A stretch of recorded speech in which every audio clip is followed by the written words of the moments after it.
Hello everyone. So this is going to be a bit of a prelude to or introduction to the full reading, but because I'm filming this after the reading, obviously, I left the cards out here. I wasn't planning to come back, but then I realized a very interesting, I would say error, but there are no errors. So this is definitely a sign or a confirmation of what came through the reading. But the full moon in Leo is what the reading is about, of course, and it actually occurs at 12:54 p.m. On the 25th of January, which is today, the day I'm filming. I was aware that Uranus was stationing direct either on the 26th or the 27th. It occurs at 2:35 a.m. But I found it interesting that you will notice in the video that I refer to the full moon in Leo happening on the 27th, and then I refer to Uranus going direct a day later, when in fact the full moon occurs at 12:35 p.m. Eastern Standard Time on the 25th, and Uranus stationing direct occurs on January 27th at 2:35 a.m. Eastern Standard Time. So this is another, the Uranus coming stationing direct energy comes through this reading pretty powerfully, and obviously with the extra nod to it in talking about the dates. But I also talk about how the energy of the full moon, this full moon, is going to stay with us through the next 6 months. Until the new moon in Leo in August. So I just wanted to pop in here ahead of the reading and let you know that I am aware. I didn't realize it until well after I had recorded, a couple of hours after I recorded, and for a split moment I thought about re-recording it, and then my guides reminded me that it is purposeful, and that's just to show you the power of the connection between the full moon in Leo and Uranus coming direct, and how those two things are working together.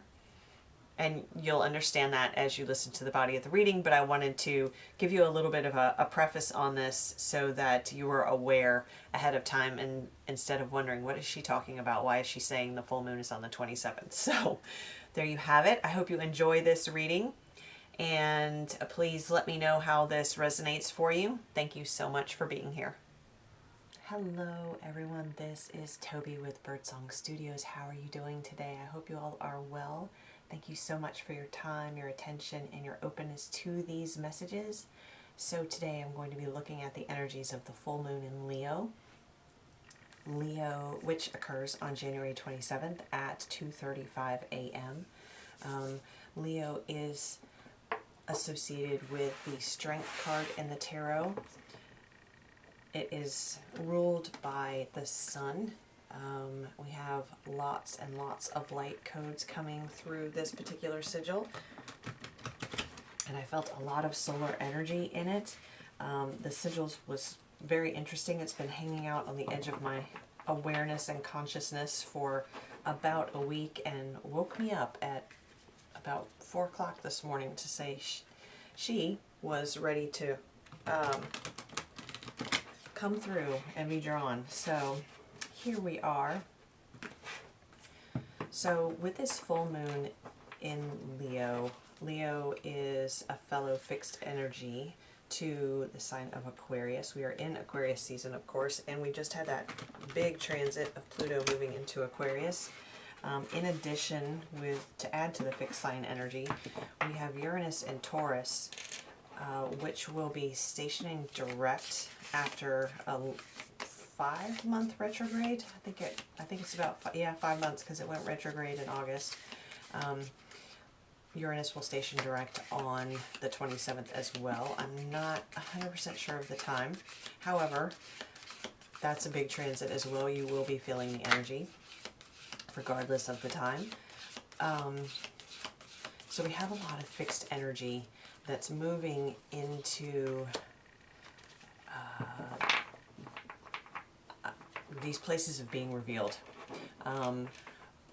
moving out of a energy of maybe reflection and not stillness, but of this sense of, I'm getting this sense of looking backwards. And Uranus is the sign of quick movement.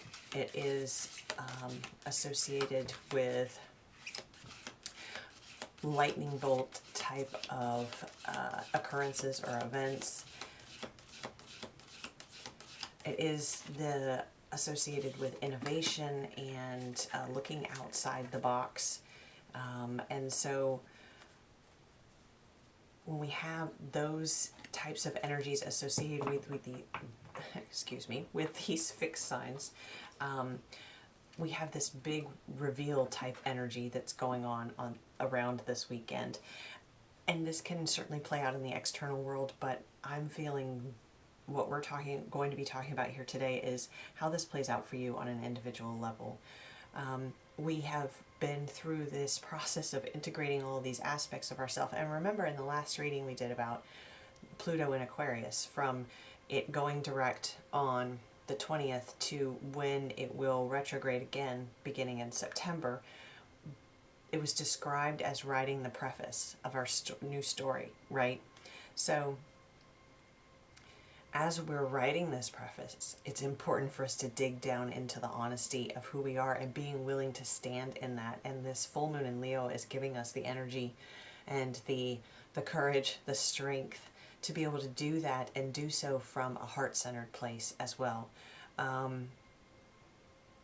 there's this level of confidence that's in the air right now, that this full moon in Leo is bringing through for us.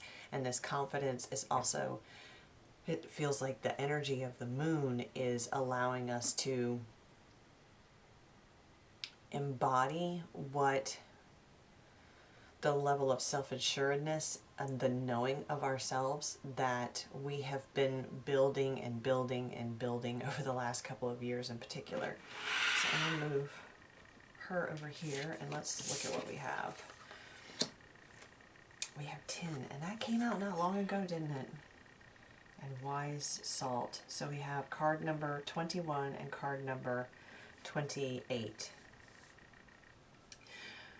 Well, very interestingly, look at how we have two cards with the prismatic reflection on them. Let's see if I can get it straight. But I have it sideways. So there we go. Now you can see how they mirror each other. Look at that. So what I'm getting straight away is this, the energy of this moon is going to allow us to really reflect all of the aspects of ourself, the full spectrum of who we are, whether we are in a state of clarity like we would have with the see how we have this clear reflection of those colors from the tin, or whether we are in a state of a little bit of opacity. See how it's being refracted a little bit more. We don't have quite the brightness. We don't have quite the not the brightness, the sharpness of the colors. They are not quite so distinct. So there's also a level of softness here, of being able to have this, to know, to discern when. And this is not to say that we're masking anything or we're suppressing any aspects of ourselves, but to know when to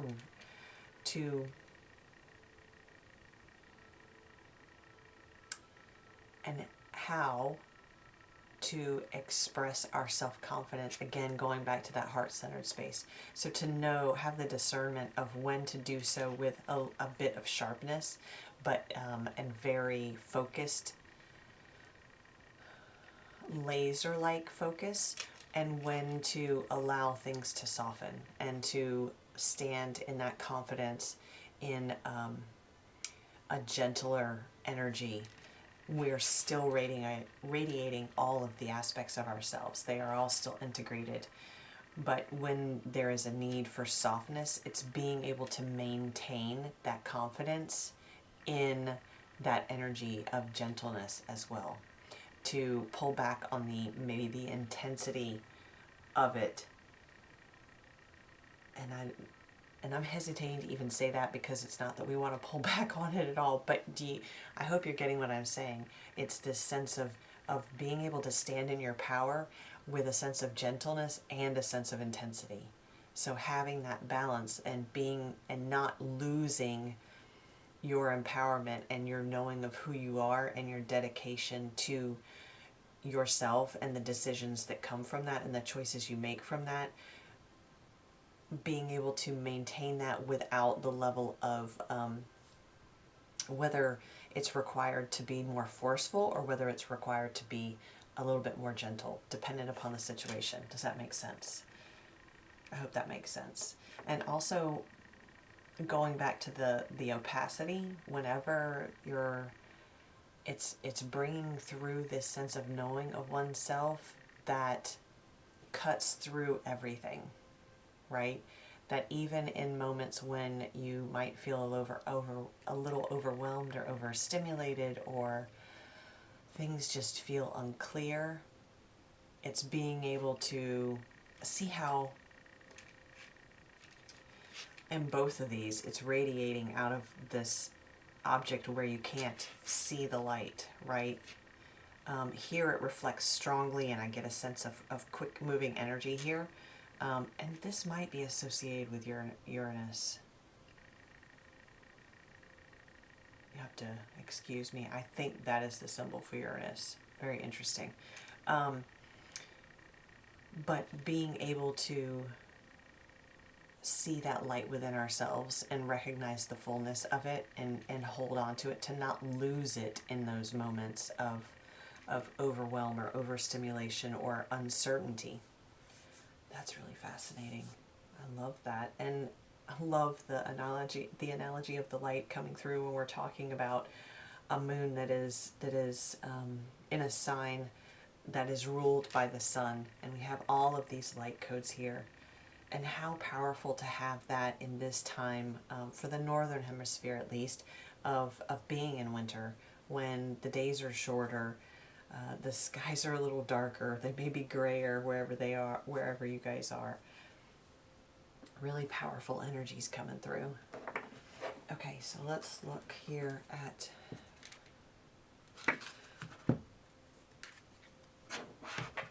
actually, no, I don't think I'm going to use the archetypes deck. We're going to use, where'd it go? Yep, the Animal Oracle. Because I've been getting a lot of, it's come up in talking to some friends, but I've been getting a lot of messages through the animal kingdom, and there is definitely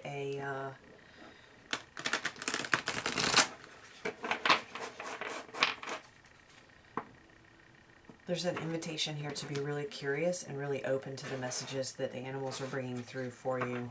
They can be extremely direct. And we're being given this opportunity to, and again, this has to do with this integration, right? I mean, we are not separate from nature. We are a part of nature.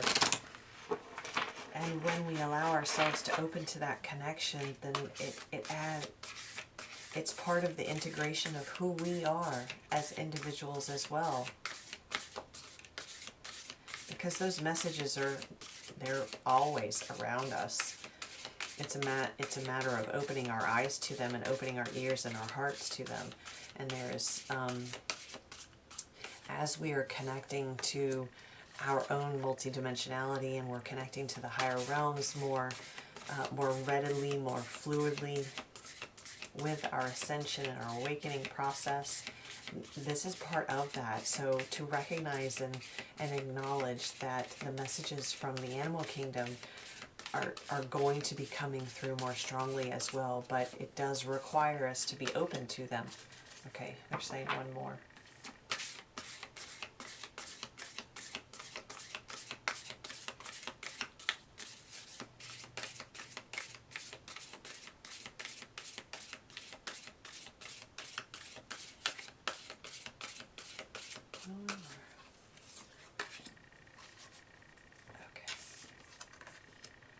Turtle spirit. Oh, I love that. Wombat spirit. And, ooh, Panther spirit. Look at that. We have Reclaim Your Power with card 44. That's the Panther spirit. Isn't that beautiful? Look at that. Look at the power. How wonderful to have that. Ooh, I've got chills. How wonderful to have that come through for this Leo moon. We have Wombat spirit. Be at Home, card number 68.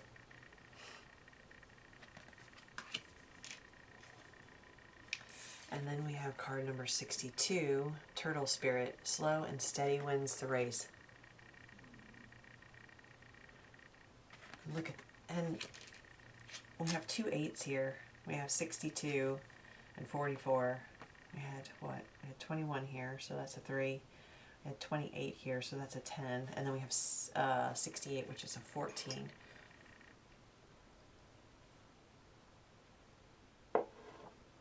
Oh, I should have made another cup of coffee before I started, guys. I'm getting down to the end. Okay.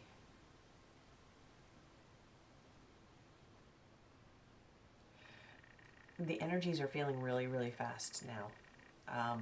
To me, I'm sensing that, and I've been getting messages about how things are picking up, definitely speed-wise. And we now, every planet, as of when Uranus, let me see if I can talk. When Uranus goes direct on the 27th, all planets are going to be moving direct until April 1st.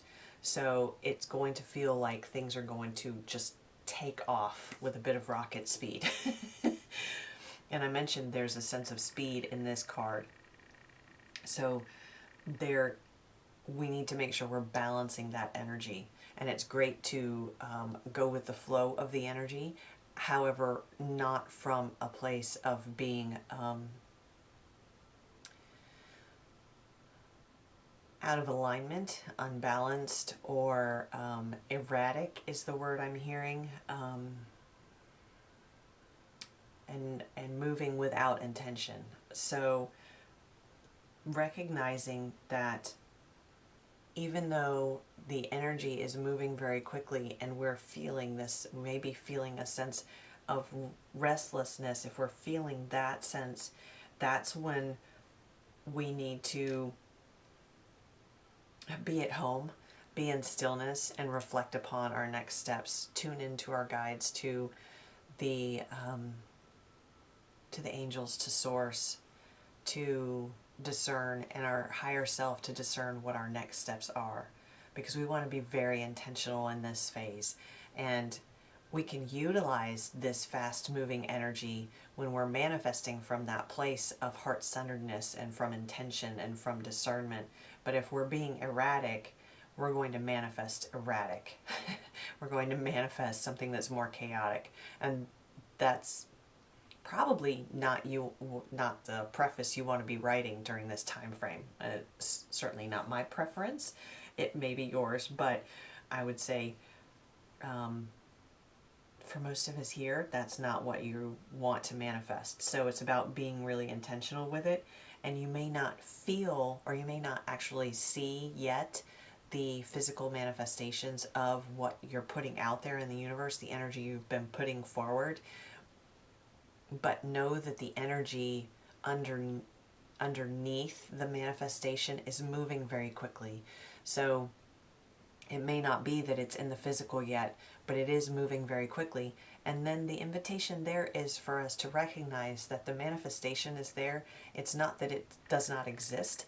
It's that our frequency has not aligned to it yet.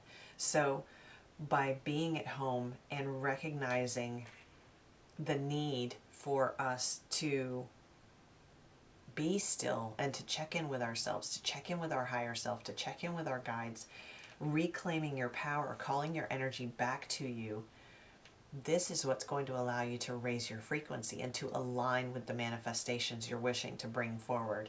And we're not just talking about tangible,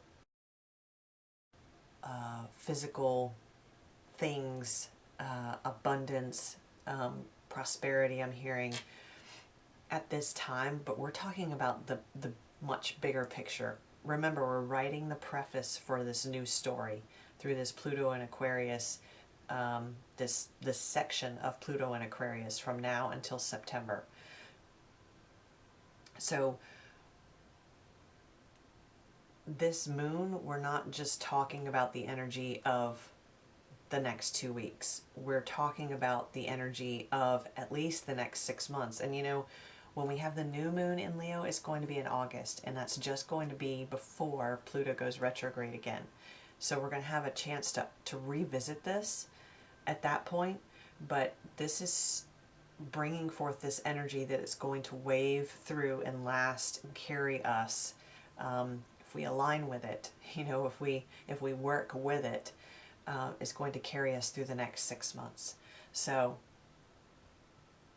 it's really important to be aware of your power, but it's also very important to be very intentional about it, to utilize it in a very balanced way, and to recognize that just because we're not seeing it in the physical right now does not mean it's not present. And we're building a foundation as well. We don't want to build it haphazardly. It's not about creating it just to get it done or to have it in the physical right now. And it can be hard to have patience. It's hard for me to have patience. However, recognizing the benefit in that is it can be very helpful for us. And also recognizing that at the same time as we're creating these foundations, we're also creating ourselves to be able to align to that which we are wanting to see, we are wanting to experience in our physical world. And so this is also representative of it goes perfectly with these two cards. It's that difference of knowing when to go and when to be a little bit more gentle and a little bit slower and a little bit move in a softer way. Leo as a fire sign is very much about action. And so this is taking action and utilizing this fast moving energy from a very balanced state. Okay, so I'm going to use these cards. I haven't used these in a while, but this is the Gilded Tarot, and this is what I was told to use. I might use some Wild Unknown too, but let's just see what we have here for some details on each of these animal energies.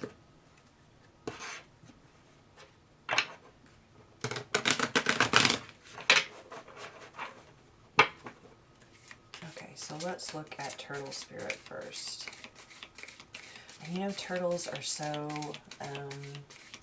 they are very persistent. I mean, turtles will swim thousands of miles in order to return to their home beach to lay their eggs.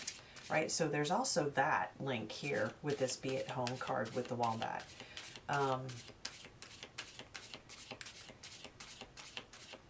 It's about going the distance. It's about, I'm hearing consolidating your energies so that you are able to persist through this time period, so that you're not giving up, so that you're not burning out with this fast energy, because there's also that as well. There's that possibility of just go, go, go, go, go, and that's really not what's being asked of us at this time. It is to know when to take the action and when to pause. It's to know when to go forward, and it's to know when to be in stillness. Oh yeah, Seven of Pentacles. Because we're planting the seeds, you know, we are working on our harvest now. It's not even just planting, it's beyond planting the seeds. See how everything is in the tree? It's just not time to harvest it yet. It's just not time to harvest it yet. We may not, and we don't want to pluck the fruit too soon, because then it's going to be bitter, right? We want it to be juicy and delicious, and also have all of the vitamins and the nutrients in it that come with that perfect ripeness. So having patience, yes, the basket might be empty at this time, but when we turn and face the tree we've been nourishing, we see that the fruit is there. It just needs a little bit more time. and the Emperor. And, you know, the Emperor knows sorry for the train.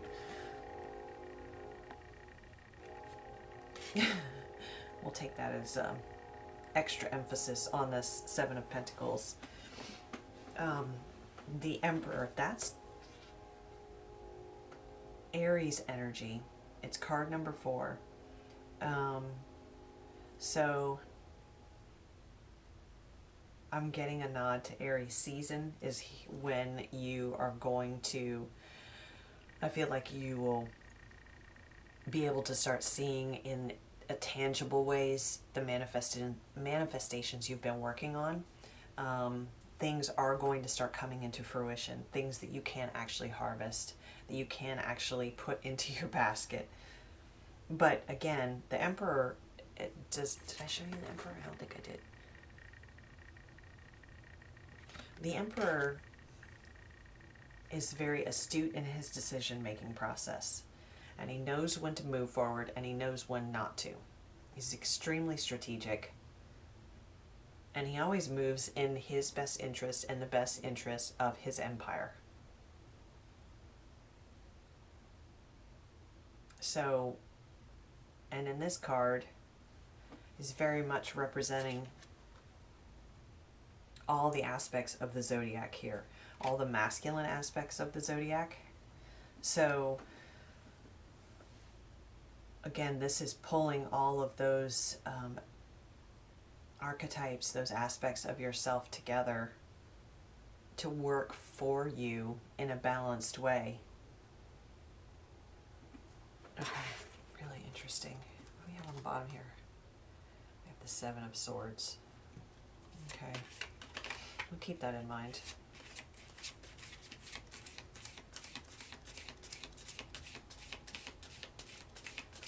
So there's also a sense here of moving, as you're moving through these phases of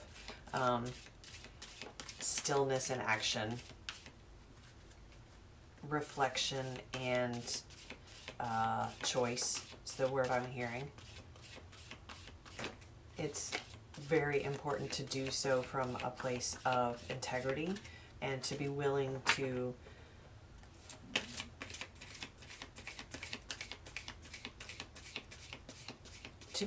speak it out and not hide or not feel like you need to actually, you know what, give me just a second.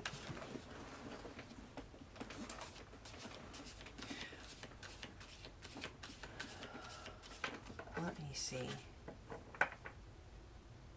It's important to know when to speak it out. That goes back to this. It's important to know when to make those strategic decisions, and you can do so from a place of integrity and still not have to share them with everyone.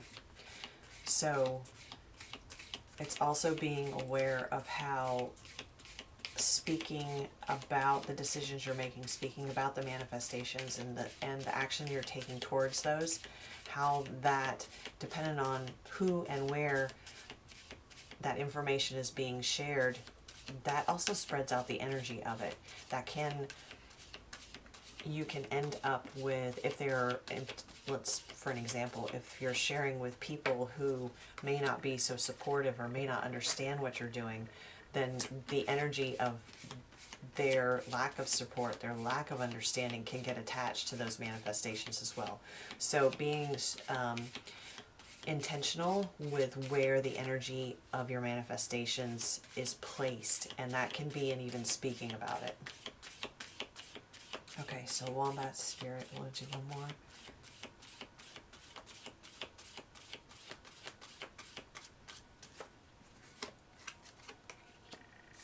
The Queen of Swords, there's that decision making as well.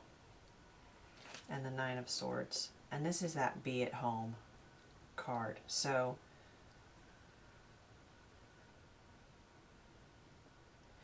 in those moments when you are being called or you are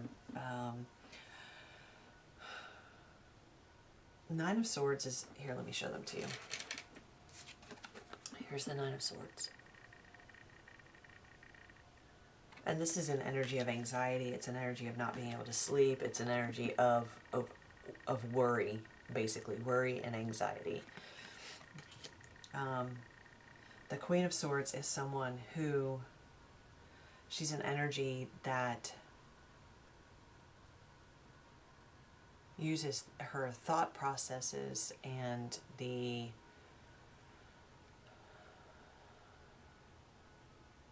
her air energy, the mental space, her communication ability, to a higher degree. She is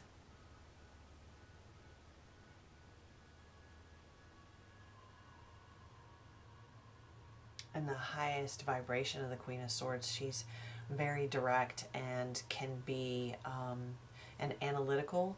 However, she also knows when to cut ties with something, when to remove something.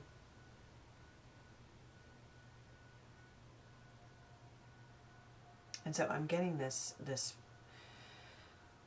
sort of overall energy around this wombat spirit, the be at home energy of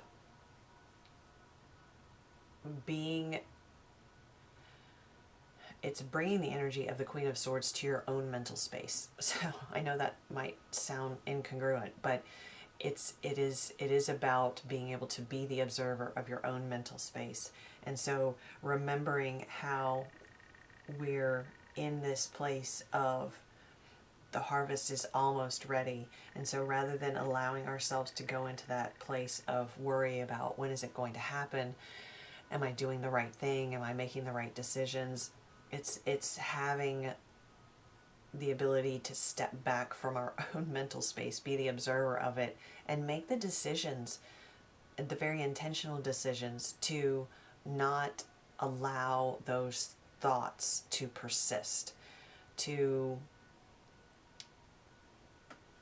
understand that there are tools. You have the tools available. You've been working on this. We've been working on the mental space for a very long time, right? And so, and that's not to say that this energy of anxiety and mental worry and thoughts running away from you is never going to happen again.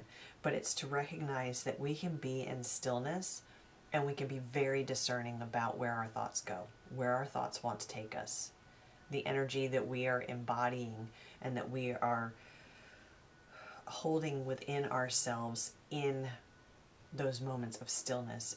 Are we going to allow the anxiety to run away with us, and for that to lead our energy, for that to be the energetic line we're following? Or are we going to make those tough decisions for ourselves and say, no, I am going to shift my mindset. I'm going to shift the thoughts that I am thinking. I have the power, calling your power, reclaiming your power. I have the power to think new thoughts, to move my body to help clear it, to direct myself in a different way, to call in my guides to assist, to take different actions to cleanse my energy, to help cleanse my thought space. All of those things are available to us, and this is what this Queen of Swords is representing. Okay, so reclaim your power. Let's see what we have here.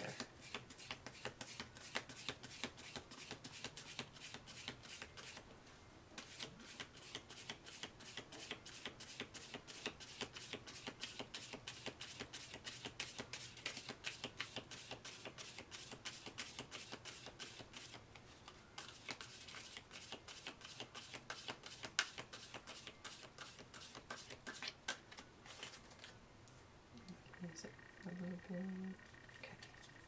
Okay. Panther Spirit. I'm really drawn on this Panther Spirit card to how the gold markings are on its crown and around its third eye. So there's also this nod to when you're reclaiming your power, to opening, to recognizing when you're calling your energy back in, you're also helping to open up your intuition, your third eye, and open up your connection to to the divine, to your guides, your higher self. And we have the Lovers.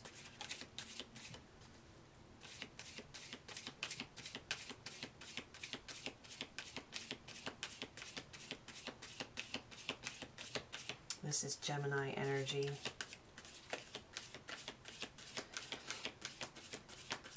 And the Lovers represents a choice, but it also can represent both aspects of ourselves, the masculine and the feminine. And then we have the Page of Pentacles. So with the Lovers, we have this representation of, and it's so interesting that it comes through with reclaiming your power. It's calling back. Let's see. Well, she's clothed, kind of. See how the masculine figure is faint. It's almost a shadow. So it's, and we talked about, did we talk about the masculine energy at some point? I felt like the sigil came through with the feminine energy. Aquarius is a masculine energy. Leo actually is a masculine energy, but I'm really feeling feminine energy in the sigil.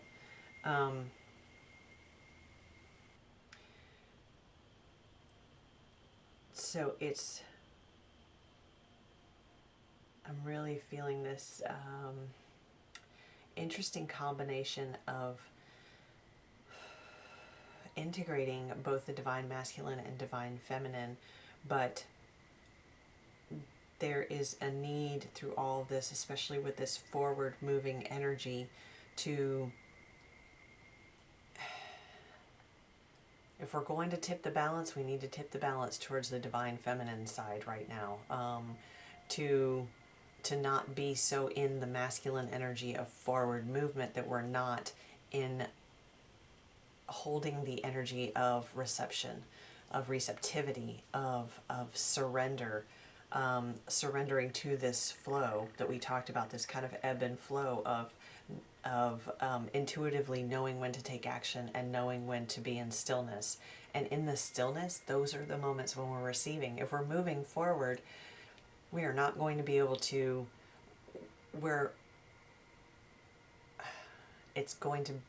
it has to be balanced with those moments of stillness for receiving. I'm picturing someone who's just running forward. And if you're running forward too long and for too fast, then you're outrunning your manifestations. There has to be time for stillness. There has to be time to sit and receive. There has to be time to give to yourself. And that also is going to balance out that energy of overwhelm and burnout that we talked about in the beginning as well. So again, and look, we have the full moon here and the sun reflecting on this disc. Very interesting. So making sure that you are breathing. I'm getting this sense of almost being out of breath. So deep breathing, breath work may be really, really, really beneficial for you. If you research breath of fire, if you're not familiar with that, it's a yogic breath technique that will help you reclaim your power. But it also can help to settle things, and combining that with some, and you don't want to do this necessarily at the same time, but this is the balancing of the masculine fire energy with the divine feminine energy. So the Nadi Shodhana, the alternate nostril breathing, that's going to help to be that grounding and calming influence. And then the breath of fire, when you're in a moment when you are guided, or you intuitively feel that that you need to step into your power, that breath of fire is really going to help you activate that. So there's that balance again that's reflected in the Lovers card. And this Page of Pentacles, we're back to, look how we have pentacles on either end here. And it's remembering the seed that you planted. It's remembering what you're working towards. It's remembering the preface you were writing at this time. And when you reclaim your power along with that, because when you, again, when you're running forward, you're dispersing your energy out, right? You're sending it out, you're sending it out. And there's definitely times for that. We're talking about the balance here. But when you reclaim your power and you call your energy back into you and you sit with it there, this is that remembering of, this is what I'm working on. This is what I'm building. This is what I'm working towards. This is that pentacle that I'm going to be harvesting. And not just one of them, but look at how big it is. Now granted, he's this page, so it's a young energy. But it's also to remember, and honestly, I don't feel like this is not you now. This is you when you first began this journey.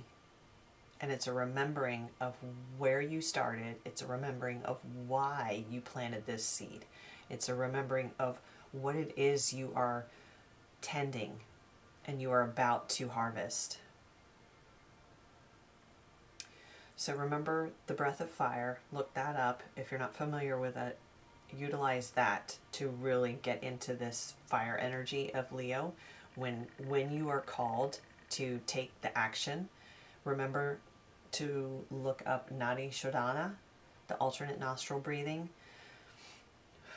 Yes, the breathing is going to be very important, because that also is going to help you with this Nine of Swords, if you are sensing the anxiety coming up, because we're also talking about a time of pretty intense change.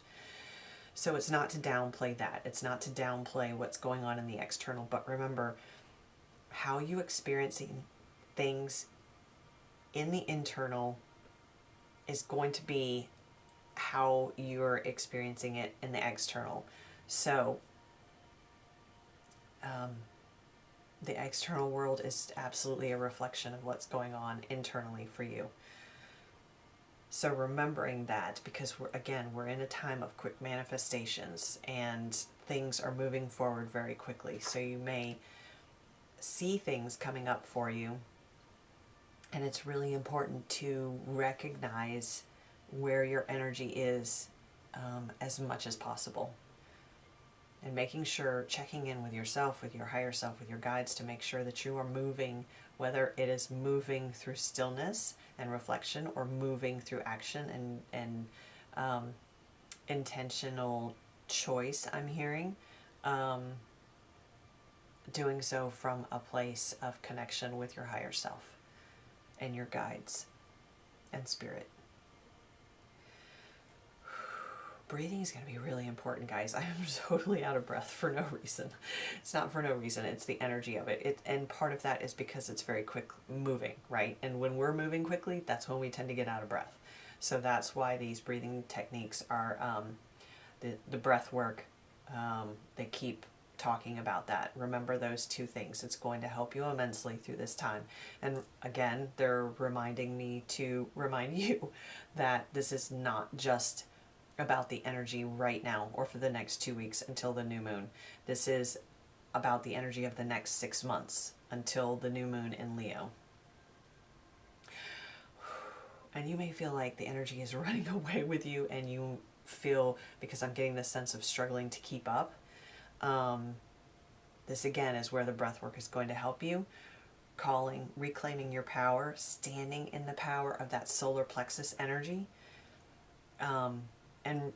And not feeling that you're behind, right? Slow and steady wins the race. So you're not behind.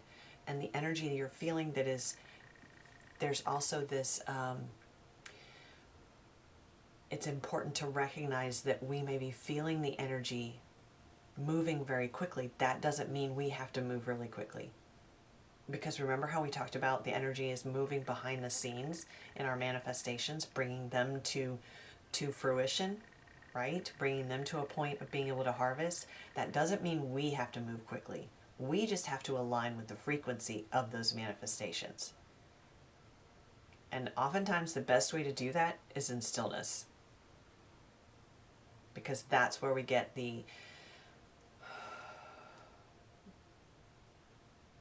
where we can embody that, the frequency that we want to align with, the vibration we want to align with, from an empowered state.